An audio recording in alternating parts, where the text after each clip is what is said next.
कभी सोचा है कि एक देवी का सबसे बड़ा भक्त होना कैसा होता होगा?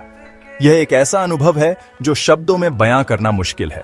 यह एक ऐसा सफर है जो आत्मा को गहराई से छूता है और जीवन को एक नई दिशा देता है। चलो जानते हैं रामकृष्ण परमहंस के जीवन के बारे में। एक ऐसा जीवन जो भक्ति, साधना और ईश्वर के प्रति अटूट विश्वास से भरा हुआ था। उनका जन्म 18 फरवरी 1836 को पश्चिम बंगाल के कमारपुकुर में गदाधर चट्टोपाध्याय के रूप में हुआ था। एक साधारण परिवार में जन्मे उन्होंने अपनी साधारणता में ही असाधारणता को पाया। रामकृष्ण जी बचपन से ही बहुत आध्यात्मिक थे। छोटी उम्र में ही उन्हें ध्यान और साधना में गहरी रुचि थी। वे अक्सर मंदिरों में जाकर घंटों ध्यान में लीन रहते थे। वो कोलकाता के दक्षिणेश्वर काली मंदिर में पुजारी बने। यहाँ उन्होंने माँ काली की सेवा में अपना जीवन समर्पित कर दिया। जहाँ माँ काली के प्रति उनकी भक्ति अद्वितीय थी। उनकी भक्ति इतनी गहरी थी कि वे माँ काली को प्रत्यक्ष रूप में अनुभव करते थे। रामकृष्ण जी को गहरे आध्यात्मिक अनुभव हुए। वे अक्सर ध्यान में लीन होकर दिव्य दृष्टि प्राप्त करते थे और ईश्वर के साथ एकाकार हो जाते थे। और उन्होंने ईश्वर को समझने के लिए तंत्र, वैष्णव धर्म, ईसाई धर्म और इस्लाम जैसे अलग अलग धार्मिक रास्तों को भी जाना। उनका मानना था कि हर धर्म में एक ही सत्य की खोज होती है। उन्होंने सिखाया कि भगवान का सीधा अनुभव किताबों से ज्यादा जरूरी है।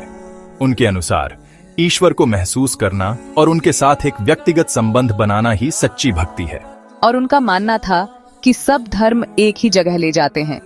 सभी धार्मिक मार्ग एक ही परम सत्य की ओर ले जाते हैं, चाहे वे कितने भी अलग क्यों न दिखें।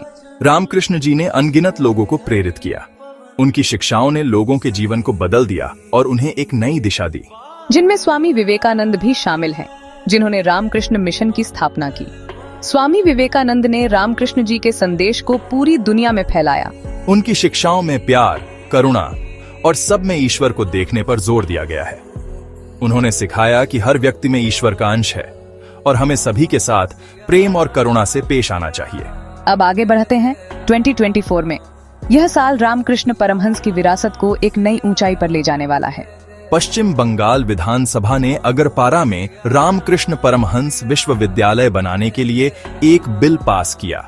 यह विश्वविद्यालय उनकी शिक्षाओं और आदर्शों को आगे बढ़ाने का एक महत्वपूर्ण कदम है, जिससे शिक्षा के नए रास्ते खुलेंगे और उनकी विरासत को सम्मान मिलेगा। यह संस्थान आने वाली पीढ़ियों को उनके विचारों और सिद्धांतों से प्रेरित करेगा। रामकृष्ण जी का एकता और भक्ति का संदेश आज भी दुनिया भर के लाखों लोगों को प्रेरित करता है। उनकी शिक्षाएं समय और स्थान की सीमाओं को पार कर चुकी हैं। उनका जीवन अटूट विश्वास और प्रेम की शक्ति का प्रमाण है। उनकी कहानी हमें सिखाती है कि सच्ची भक्ति और प्रेम से हम किसी भी बाधा को पार कर सकते हैं। अगर आपको ये वीडियो अच्छा लगा तो लाइक, शेयर और सब्सक्राइब जरूर करें। अपने भाई मोहित अमरानी को सपोर्ट करने के लिए धन्यवाद।